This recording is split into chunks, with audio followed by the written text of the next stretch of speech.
Ooh, she's not married yet. But like, you know, we're praying that she will be. Ugh. Hey guys, welcome back to my channel. If you are new here, my name is Hannah. Thank you so much for tuning in. I so appreciate it.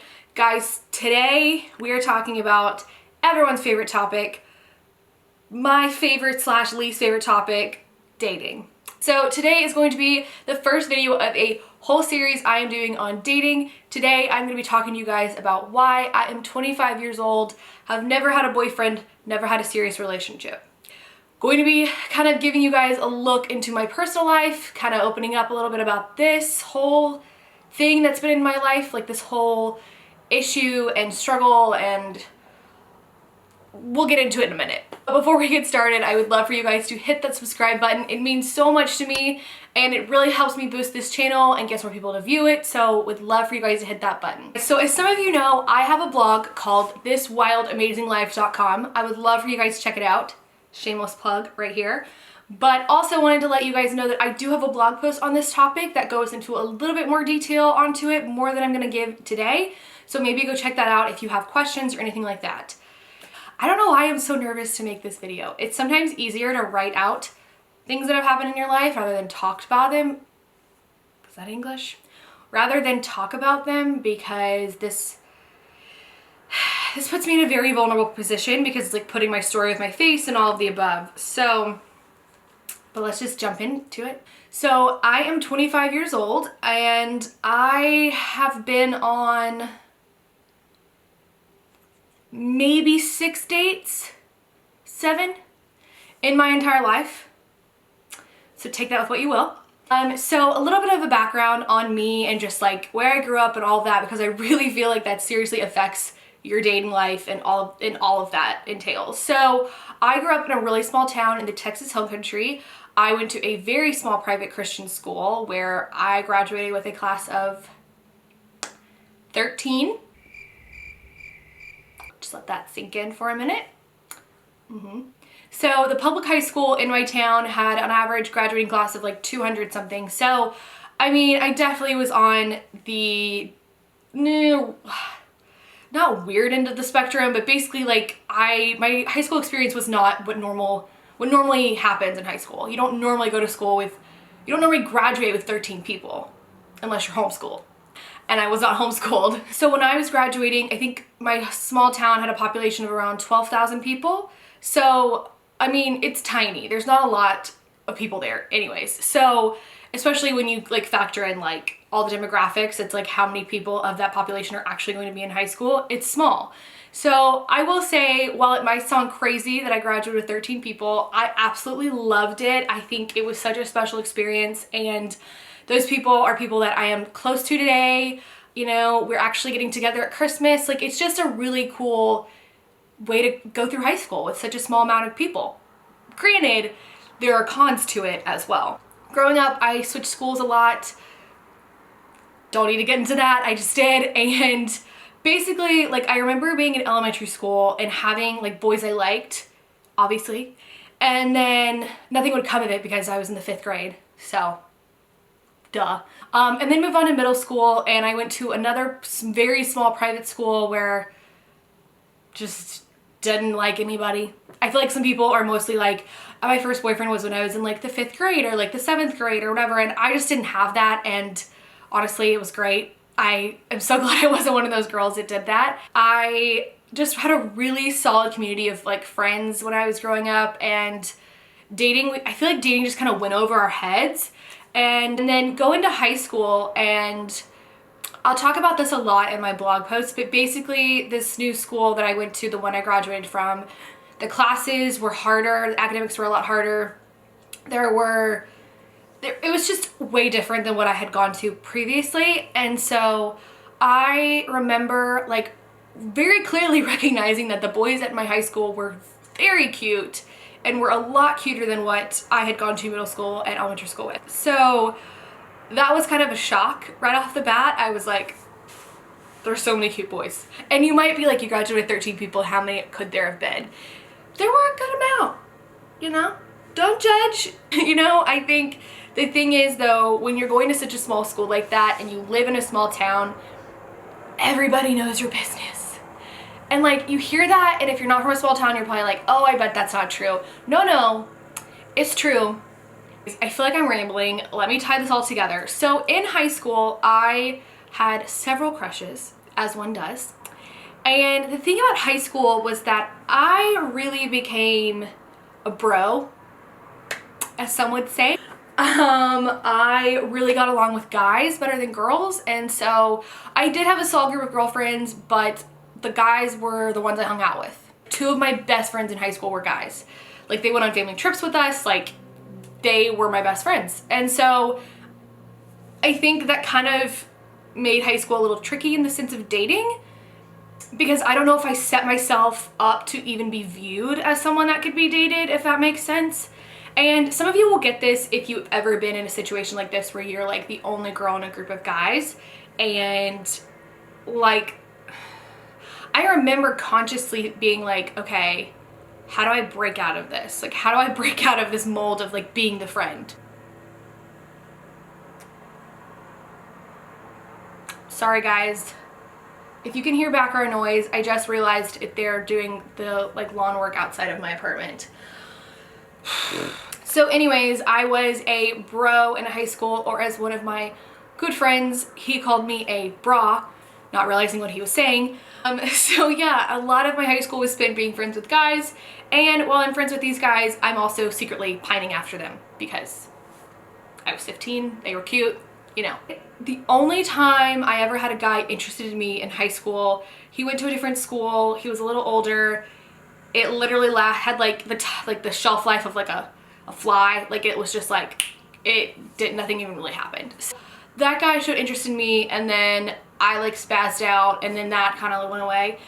And then my senior year of high school, I had basically decided that like there wasn't anybody that I was that crazy about, and so I was like, you know what, college is gonna be it.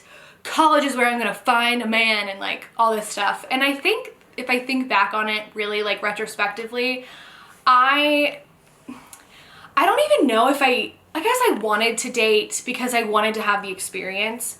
I wanted to be able to go to college and say that I had had a boyfriend or whatever. And looking back, I'm like, but why did I need to say that? I don't know. I wish I hadn't focused so much on it in high school. I wish I had been able to just like have fun.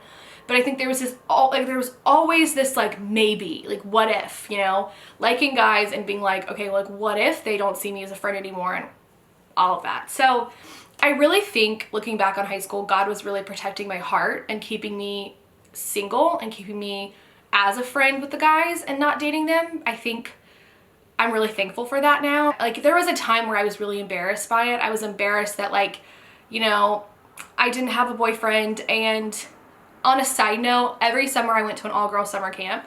It has my heart. I love it so much. But every summer I would, you know, see my friends, and we spent 5 weeks together at this camp every summer. And, you know, I would hear my girlfriends talk about like the boys they were dating or like the guys they had kissed and all this stuff. And I remember thinking that I was inadequate because I hadn't had those experiences, or something was wrong with me, or there were a lot of things I thought at the time. And also, high school is just like, it's wonderful, but it's also like so hard. Moving on to college, I go to college. I went to SMU in Dallas, Texas, pony up, and loved my experience there. It was amazing. However, I really went into it with I'm trying to think of how to word this. I went into college with very misconstrued expectations. So I go to college and I'm thinking, ugh, I can't even say this with a serious face. I'm laughing because I was so naive. So naive. I go to college, and me and my best friend, she went to A&M, and we both were like, okay, whoever gets the first date, like we had like a bet going. We go to college thinking like they're just gonna be these like gorgeous college guys that are gonna like just fall at our feet. And so I go to SMU, and I first off am like totally shell-shocked by so many different things. The amount of wealth that exists there, by the academics, how hard they were, by just like Greek life and everything was just so overwhelming. And I remember like really being like intimidated by the guys that were at SMU. And I remember thinking like, this isn't what I expected. Like, this is not the guys that I thought. And I think that I could talk about that for like years and years about how SMU was wonderful, but how there were layers to it and aspects of it that were really hard to digest first coming out of a small town and being a strong Christian. So long story short, I go to college. I take guys to formals, date parties, whatever. They're all friends.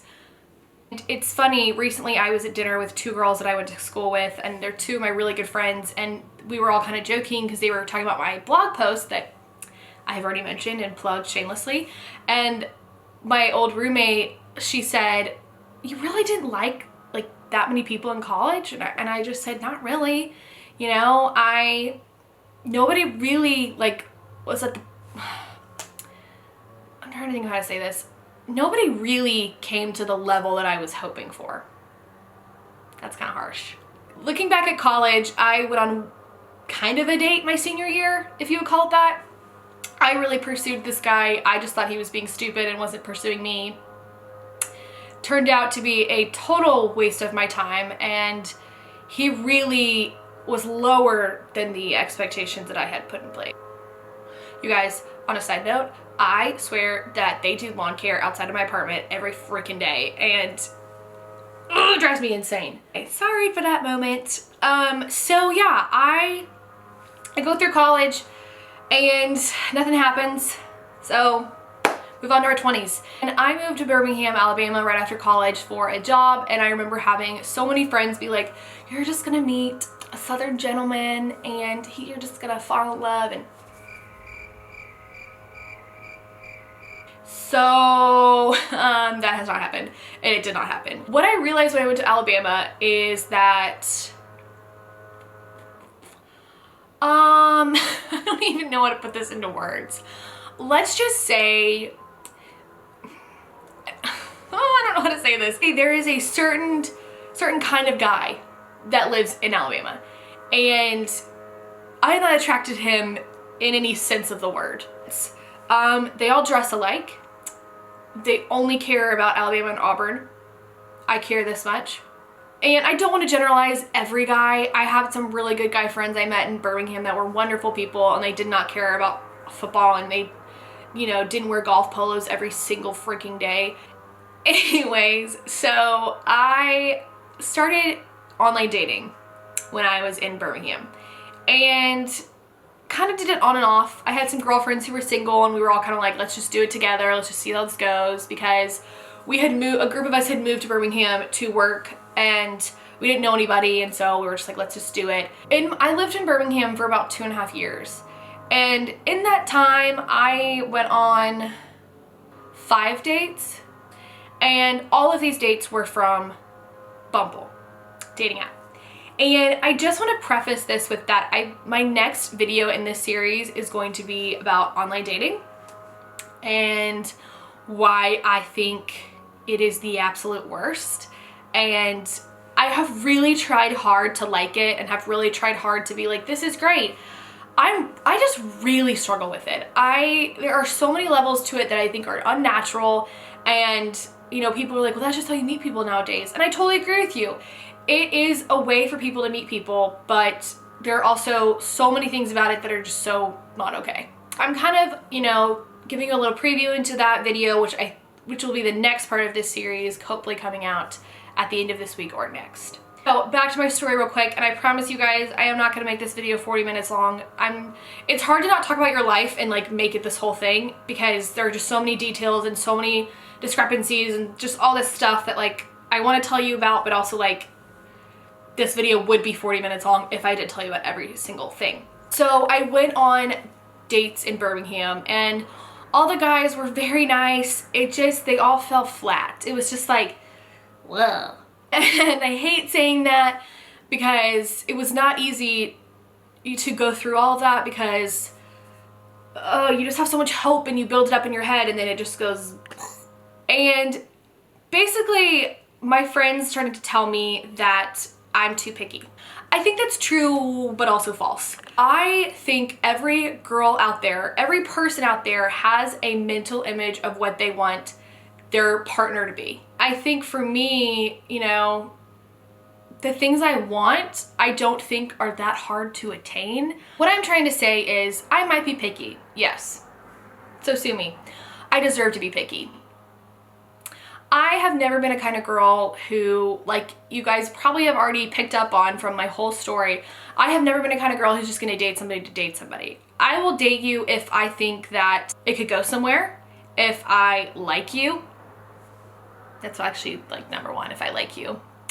Yeah, so you guys, I feel like worn out just talking about this because dating is such a topic that everybody has an opinion on. Obviously, because we all go through it. I have decided personally, this is like totally a personal decision, that I am willing to wait. I'm not gonna just go on dates to go on dates. I really enjoy being single and I enjoy being by myself. And so to go on dates just seems like I've gotten the practice. I know what it's like to be on a date. You know, I need a stand-up guy and I haven't found one yet. I know they're out there, but finding one is the key. All of this to say, I just want to let you girls know, and guys, if you're watching this, you know, I'm 25, I'm perfectly normal. You know, I have my values and I have the things I'm looking for in a person and I haven't found that person yet. And I just grew up in an environment where dating just wasn't gonna be part of it. And, you know, I think a big reason why I even got on dating apps when I lived in Birmingham is because I wanted the practice. I wanted to be able to say that like I had been on dates. And whether that's a good thing or a bad thing, I think having those life experiences taught me a lot. Going on those dates taught me a lot more about what I want, what I'm not willing to give up. Being 25 and single is something that it's kind of wonderful. And I think if you had asked 15-year-old me, I had a very warped perception of what my value was. And I thought that dating somebody gave me value. And what I've realized is that's not the case at all. And also realizing that like, I'm not lucky to date somebody, they're lucky to date me. I'm not lucky to date somebody, they're lucky to date me. You know, being in prayer about it a lot has helped because, you know, living in the South for 2.5 years, I really felt the pressure of dating way more than I ever did in college. And I think, you know, that could also hint at why I decided to go on Bumble dates in like post-grad, because I felt such an intense amount of pressure from people who were getting married, who were getting engaged, who were dating, who were, you know, confused why I was single. And I think just shutting that culture down is so important because it is wonderful if you are engaged or married or whatever. If you are happy, that's awesome.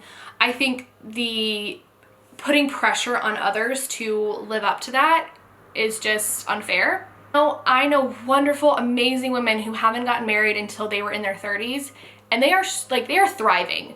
And I think there is this culture in the South especially where it's like that's frowned upon, and it's like, oh, she's 30, she's not married yet, but like, you know, we're praying that she will be. Ugh. I would be lucky to have that story. Guys, I hope that you don't feel like this video is just a bunch of rambling. This is just my story. Your story could be completely different, but what I do want you to know is that if you are single, just enjoy the ride. It is so much easier said than done, but I would encourage you to enjoy this season of life. I love sharing parts of my life and my story with you all. I hope that this video made sense to you and that it like struck a chord with you. If it did, I would love for you to leave a comment down below and let me know how it encouraged you or how it touched you. If you have any other questions for me, please leave them in the comments down below. I hope I covered everything. Not sure. Really, I just wanted this video to be an overview of my singleness and kind of like really just like the facts of what it's been like for me in my life. And then really I'll dive more into singleness and online dating and all of that in my next few videos on dating. So guys, I really hope you enjoyed this video. Please, please, please hit that subscribe button. I'm now going to become that desperate YouTuber that's like, please, please, please, please, please, please, please, please, please. Please give it a thumbs up And follow me on Instagram. I have now changed my Instagram name to This Wild Amazing Life. Really trying to share with you guys all different parts of my journey and my life and just all the nitty gritty details. So again, thank you guys so much for tuning in. I love you all so much and I will see you next time. Bye.